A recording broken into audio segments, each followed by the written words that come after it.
What is up, guys? Welcome to another episode of Guarani Vision. I'm Roberto Rojas, and joining me as always is Federico Perez, Maria Britos, and Ralph Hanna. And guys, it sucks that we don't have any Paraguay national team games. Unfortunately, we do have an international break at this moment, but that does not mean that football is not being stopped in our country, at least from the domestic games. There's a lot that's been going on. We can't wait to discuss what's been going on with certain clubs that are fighting for relegation, teams that are kind of straightening themselves because of some injuries, and a lot of heated races, as we keep talking about every week. It always seems very drunk, as I always like to say, that anything can happen in this league, and so far it's getting so tight. But let me go straight into this over there in Paraguay right now, who actually are now getting in the same time zone as we are. Fede, how are you? Feliz Semana Santa as well to you, to everyone as well that is listening.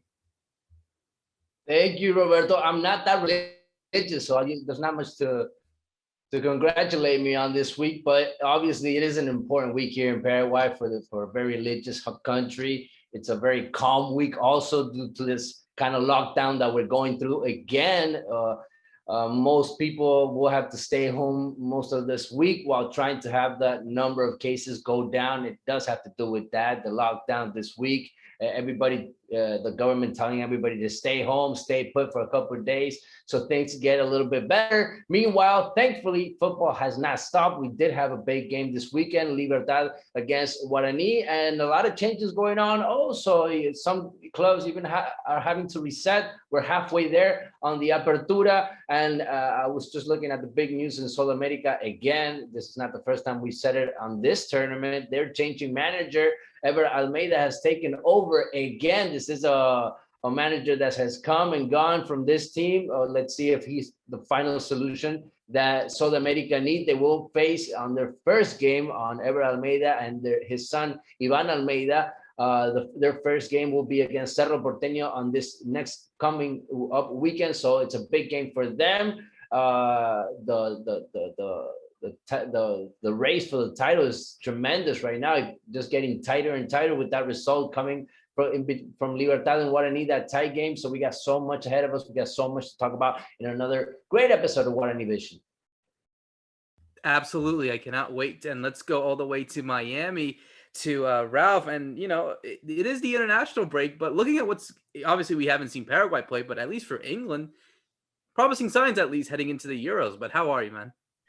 Promising signs for England, the senior side, but the under-21s have been struggling a lot at the week, similar to in the US with the under-23s not qualifying for the Olympics. So the future's maybe not as bright as we hoped, but at least England got a couple of good results. I'm good, thanks. It's spring break here. I've got a few days off work. My kids are off school, so enjoyed the beach today. It's been an exciting time, as we're talking about, with domestic action going on. And also we have some international football taking place very soon for Paraguay, with the women's team taking on Japan in Japan, which is going to be a very tough game on the 8th of April. And they announced their squad over the weekend on Saturday. It's maybe not the strongest squad possible. I'm sure there's a lot of restrictions with travel, with COVID. So they only have 5 foreign-based players called up to the squad. The rest are all local players. Some of them we saw recently in the Libertadores, like Liz Peña, for example, who had a very good first game. So let's see what they can do. Tough matchup, because Japan is, of course, one of the powerhouses in terms of women's football internationally, and they have to go to Japan to play there. But let's see. And looking forward to discussing everything with you guys. We've got a lot to talk about Libertad Guarani. We got Olimpia with a big game at the weekend against Libertad, Cerro making some signings. So lots of stuff to get through. Absolutely. Yeah, definitely a good test for Paraguay to go all the way to the land of the rising sun to take on the former world champions in Japan. But before we get into that, let me introduce to you to Maria. Maria, how are you? And how are you personally feeling? Because I personally think it's always has to be American Airlines Arena.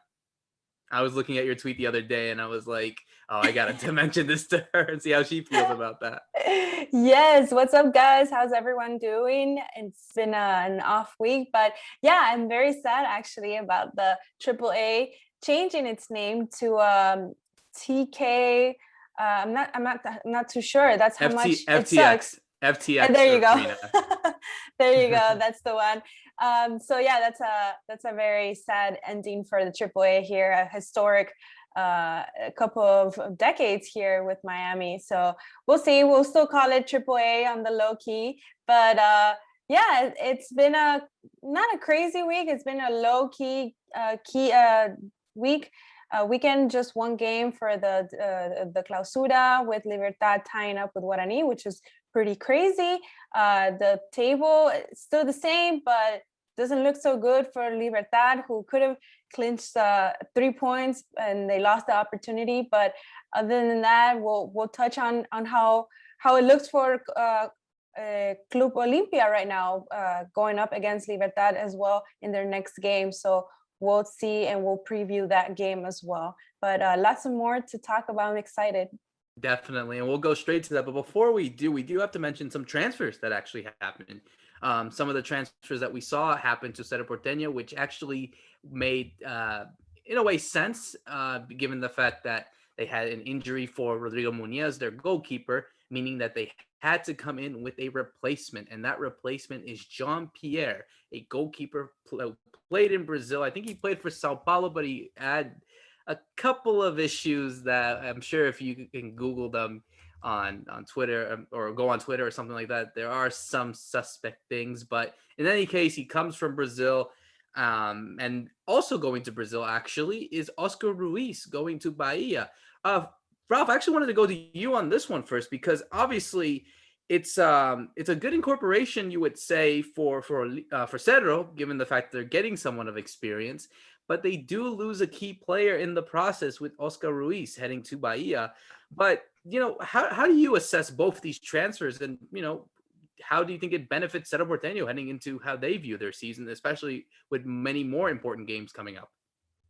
Well, going first into Oscar Ruiz, he's obviously an attacking player, left winger. He's been very important, I would say, as kind of an impact sub for Cerro over most of the Chiquiace's kind of second period here. So Ruiz was always a very useful player, but what I'm sensing from this is Mateus Gonzalez, who came in, the Brazilian winger. He must have gone one up in the pecking order because of some good kind of performances, and that's why Cerro feel that Ruiz can maybe make that move to Bahia, where I believe he's going on loan for the next 6 months. So another thing about Cerro is we've just finished the first round of games of the Apertura, and Cerro are 3 points off the top. They're kind of joint with two other teams, with Guarani and Olimpia, but Cerro have actually been one of the best performing attacking teams. There's a really good Twitter account for those people that speak or read Spanish called Marca Zonal, and they were talking today about Cerro Porteño kind of touches in the box, shots on target, effectiveness, and they're actually number one on all of those stats in terms of attacking. So I think Chiquiace feels Oscar Ruiz can go. We're doing well anyway. We have the replacement, which is Mateus Gonçalves, which is a player that's performed very well. So they're okay there. For the defensive side, and with Jean coming in for the injured Poppy Muñoz, is an interesting signing. Like you said, I mean, it's one of those signings that they're kind of in an emergency because they weren't expecting this to happen. We talked about Muñoz in the last game, that he comes out to try and punch the ball and misses it, everything, the ball goes in, and he got injured in the process. Well, it turned out it was a very bad injury for, kind of ligaments. And Cerro obviously can't put all the trust in Miguel Martinez, who's a very young goalkeeper, very inexperienced. So they've looked to try and plug the gap. And I think they're looking at a few players like Gerardo Ortiz. They were talking about the ex-Sol goalkeeper, and they ended up with this Jean player. So I don't know. It's one of those. It's probably they've done the best they could in this situation of it really was last minute an emergency. But I think, as you kind of alluded to, Roberto, this guy is not really known to be a great goalkeeper, or he's just one of those almost journeyman kind of players that was at Sao Paulo. He went on loan to Goianense, where they've just signed him from. He came through from Bahia, by the way. That's where he played his youth football. So it's kind of a player that, maybe he will do the job. Maybe with a team that's attacking too well, hopefully they don't need to rely too much on that goalkeeper. But I'll throw it out to the guys to see what they think, if this is the right move or not for Cerro, or could they have got anybody better, right? Well, I wanted to go to Fede on this one actually, because obviously they still do have another goalkeeper in their ranks, and obviously is a much younger goalkeeper in Miguel Martinez. So what happens to him now? Because it seems like he's probably going to be fighting that spot for Jean-Pierre. We might see one of them playing the Copa Libertadores, one of them playing the league. What do you think is going to happen to him, and what do you feel is the best case scenario, to say the least, for Cedro? Well, first of all, more of a Brazilian touch for this team, right? We had Matthew Gonçalves coming in, Chiqui Arza, it's himself, right? He has a whole history behind him in Brazilian football, so he knows very well what he's doing, what he's looking into in that place. In particular, he wasn't the first option, like Rob said. I think they were going for the Paraguayan that was playing in Colombia. I think they really wanted him, and they just couldn't get him because the club over there didn't want to let him go. It wasn't enough money. The time wasn't enough. They needed more days to try to negotiate everything, and they just ran out of time. They needed to sign someone. It was out of an emergency, and the best thing they could find was John Paulo Fernandez Filho, known just as John Pierre or John. We'll see how people treat him here. He's 25 years old. He hasn't played much lately in his latest teams. That's what kind of scares me. He has a couple of goals from free kick. He has a couple of saves, important saves from penalties. He does have kind of a bad background, like Roberto was saying in 2019. He has a case there that everyone can look up and see what we're talking about. He hasn't played in over a month, and he can only play in Libertadores, Roberto. He can only play in this first half of the year for Cerro Porteño in Libertadores. He is not allowed to play in the Apertura. He is not allowed to play in the local tournaments. So I think that's just good news for Miguel Martinez, the Paraguayan.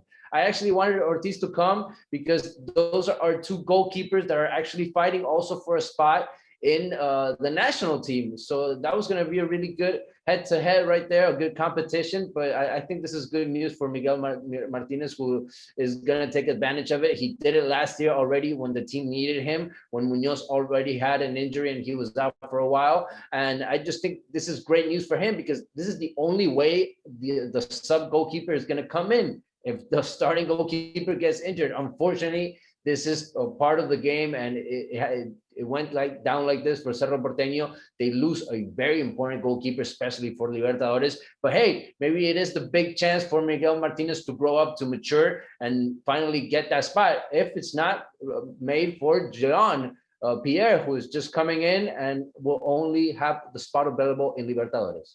Definitely. I think it'll be a very important thing to check out for him. And obviously we'll see how Jean-Pierre does when going into those big games where all eyeballs are going to be on him, because much more pressure, I think, in such a tournament like the Copa Libertadores. So we'll definitely wait and see. Wanted to switch gears into what's been going on, and Maria, I'll go to you because you had alluded it in your introduction. What's going on between Libertad and Olimpia? That is the next big game that is going to happen. Obviously, this is coming off of Libertad's draw to Guarani, as we had mentioned, a Guarani side that was in crisis, that had done really poorly at the start of the season. They ended up snatching a point thanks to a goal in the 85th minute from Villalba. So, I mean, this is definitely, I think, for Orteman's case, obviously being the new manager of Olimpia, that these are the games if they want to stamp in their authority on wanting to do well in the league. And of course, given the fact that looking at how the table stands, if Olimpia does win this, they will go top of the table. And, you know, Ralph had mentioned beforehand, it's the second half of the season now. They still have to play each other. This is where you can't afford to lose, basically, because, you know, losing those points can really mean that a lot of the other teams will go and take advantage. So I wanted to ask you, how important do you feel is this game for Olimpia in their perspective of winning the title and having those chances to win the Apertura? Well, look, guys, I think this is not just an important, but a must-win game, because not only did they lose the last time that they met with Olimpia with Libertad, but they like you said, Roberto, they can clinch the first spot and go to continue into that race into the first spot. So that's definitely a very close game for Olimpia, that they need to win no matter what. So far they lost one game in their last 3 games. So it's all right for their record has been looking okay. Now with the new coach, hopefully, and the way that they played last time, hopefully they get their gears going and make good decisions so that they can beat Libertad. But it's been tough winning against Libertad because they usually win most of the games that they play against each other. I want to say about 23 of the 56 that they actually played. And so that's not a very favorable stat for Olimpia. So this is definitely a must win for them.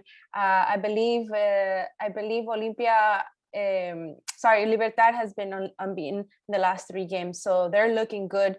Their last game versus Guarani was a tie, and they got 1 point out of that, but it still wasn't convincing for everyone.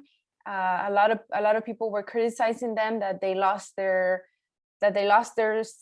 gears, and they just let Guarani get the 1 goal at the end of the game, and there wasn't a very convincing game for Libertad. So if they want to win, I think the stats are in their favor, but Olimpia is the one that has to win for sure this game.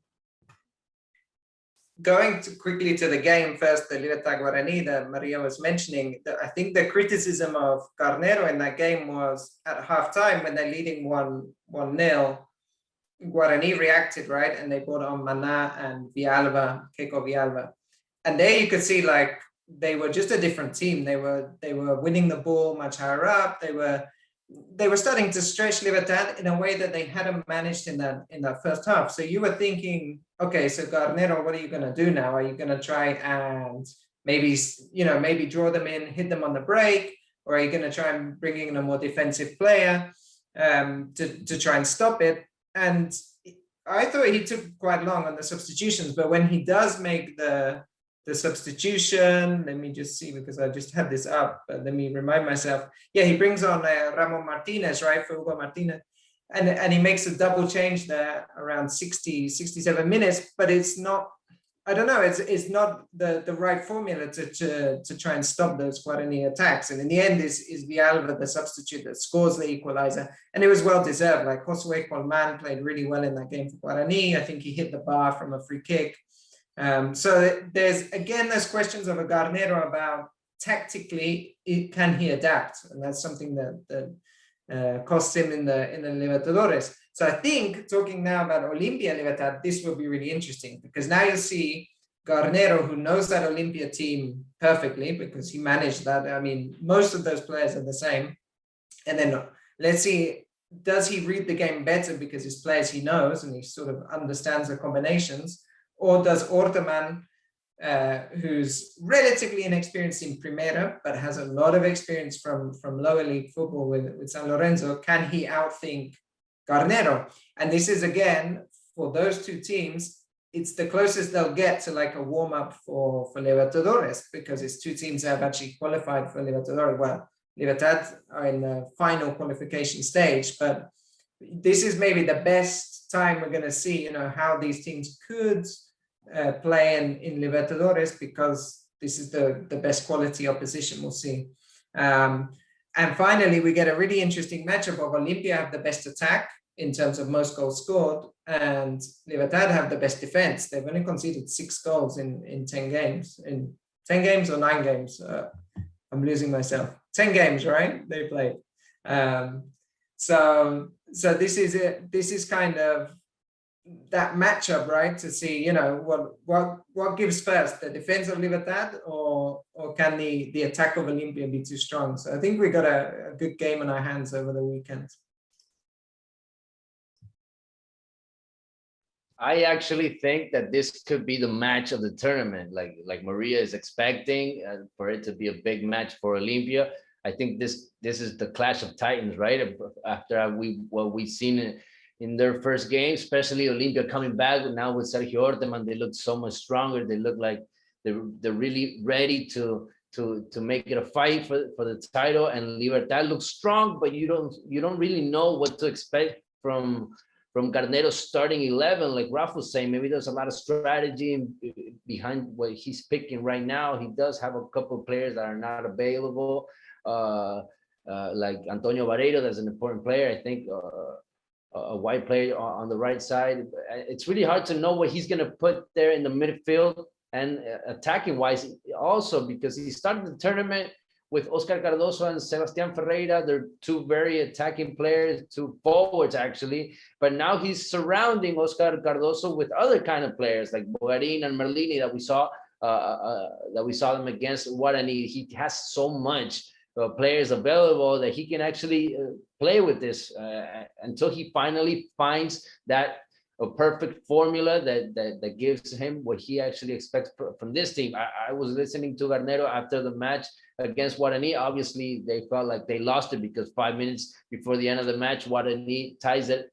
And they actually deserve it because that second half was all about Guarani. The first half was for Libertad, but it was just that kind of game, a half for each team. And I think it was a fair result, that 1-1 between them. But just like Garnero said, he wants his team to be way more aggressive. And that's just what they needed in that second half. We saw that from Guarani, but we didn't see that from Libertad. I think they still need to find the way to play 90 minutes in that intensive mode, in that Libertadores mode, I would even say, because you are going to need to step up your game when those matches come up. And I think that they're getting the team ready for that. Meanwhile, they're fighting the Apertura. They're the first team right now, if you look at the standings, and they're not perfect, and look where they are. So I think they're favorites, especially because they already beat Olimpia. So I'm going to put the pressure on them to do it again, especially because they're going to be the home team now.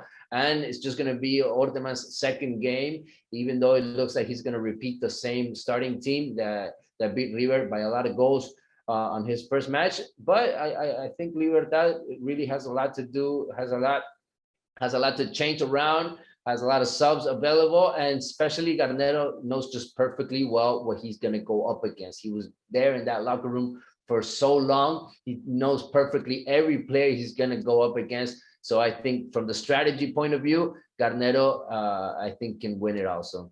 Definitely. I think it'll be a very interesting matchup just because of the storylines, as you said, Garnero knowing these players well and through. Orteman just getting his second game in charge, and I guess the best way to win over, I guess, the fans is to defeat your predecessor, previous predecessor, and to say the least. But yeah, I think a lot is really going on to this. I think obviously the way that the title's being set up, from the way that these guys are being perceived by their fans, by the public, I think it'll be a really great game, and I can't wait for it. So definitely tune in for that one when it does happen this weekend. But before we close it off, guys, I'm gonna be the only one predicting this. I'm the only one that said Libertad's gonna be the favorite one. The rest of you were like, yeah, it's gonna be a tough game. Nobody else gonna predict this game? You know what? I will. You know what? Just because he said that, I will. I will actually think this ends in a draw.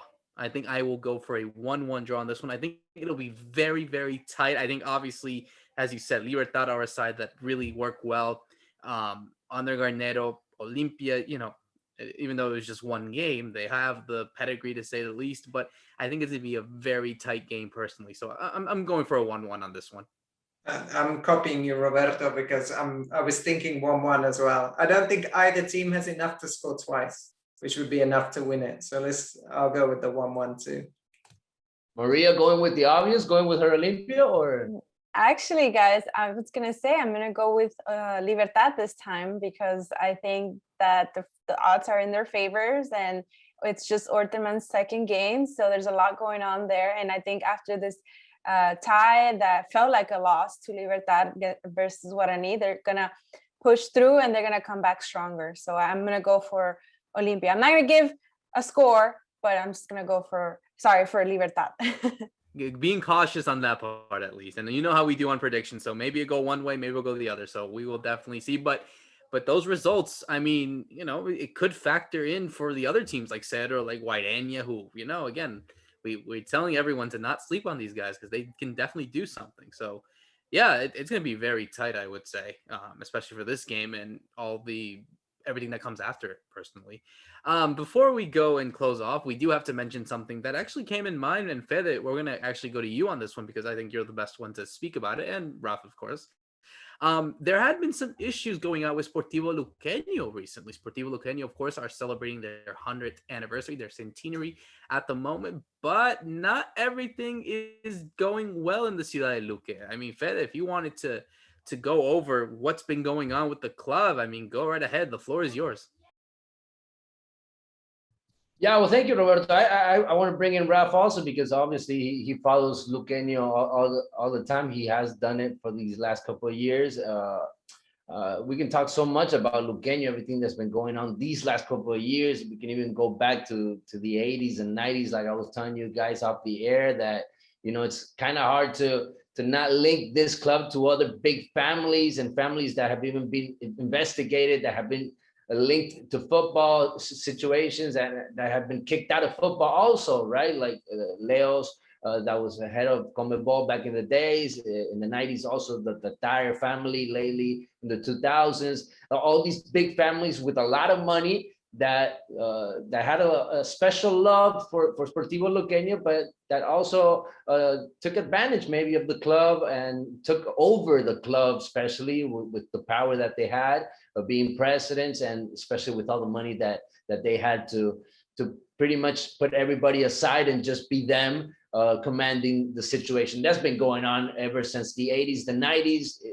In the meanwhile, Luqueño was able to do a couple of important things, like have the humongous stadium, being champions in first division. And we're talking about Luqueño because it is their 100th year, and they're still living this weird situation. There's still this weird situation going on around the club, but it could have an ending soon, especially because there is an announcement that on the 11th of April, the people that are against the actual president, Celso Cáceres, that has been there forever, he actually used to manage the money in the club back in the Ramon Gonzalez Dyers days, the Dyers clan, the Dyers family that has fallen a couple of years ago. They were investigated, and their money is useless now in Luqueño.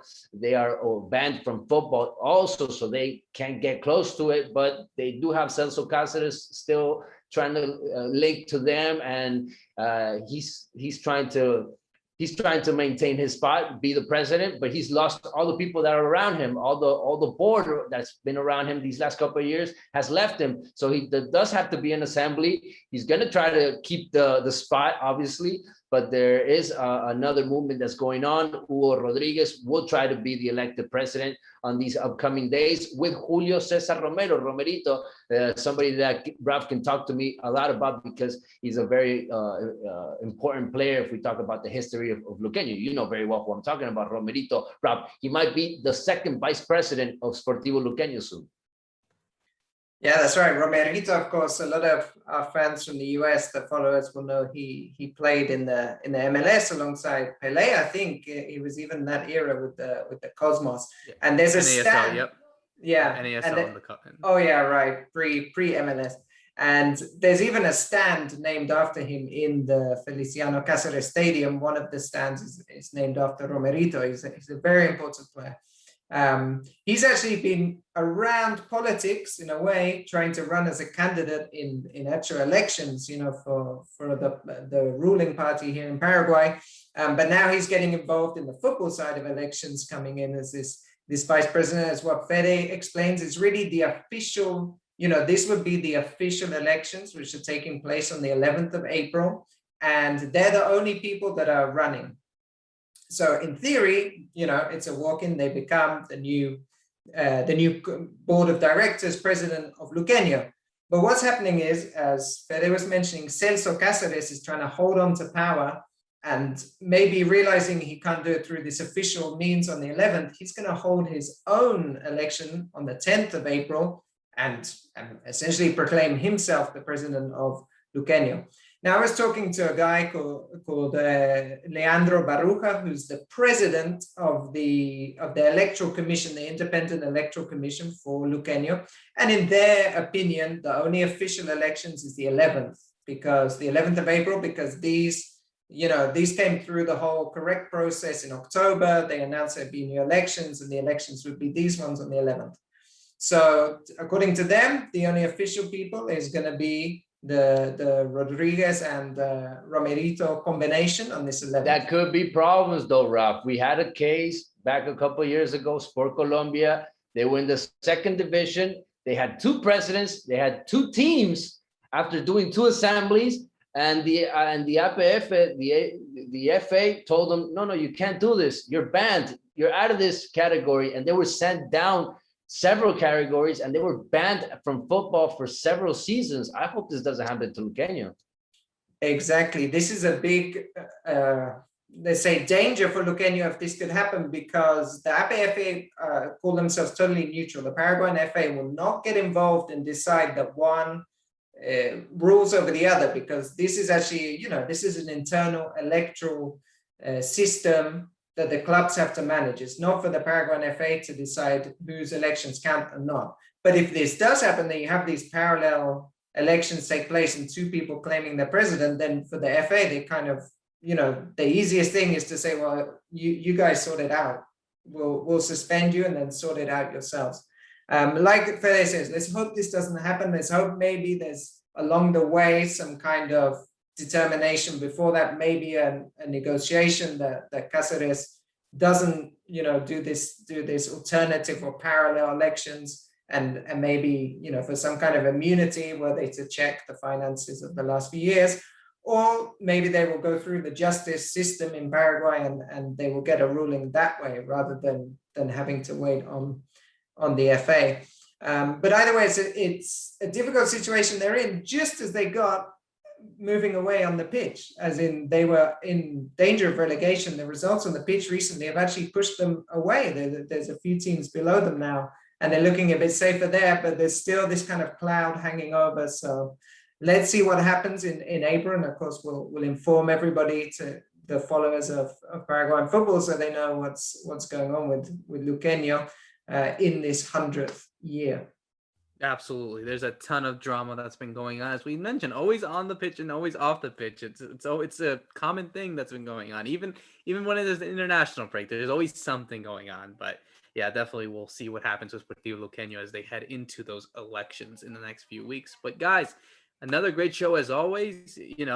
Of course, everyone can listen to us, of course, on YouTube, on Spotify, on Apple Podcasts. Make sure to like, subscribe, leave any comments. We appreciate all the feedback as possible to help us grow into the pod that we are. So again, for myself, Roberto Rojas, for Fede Perez, Maria Britos, and Ralph Hanna, thank you so much for listening to another episode of Guarani Vision. See you soon.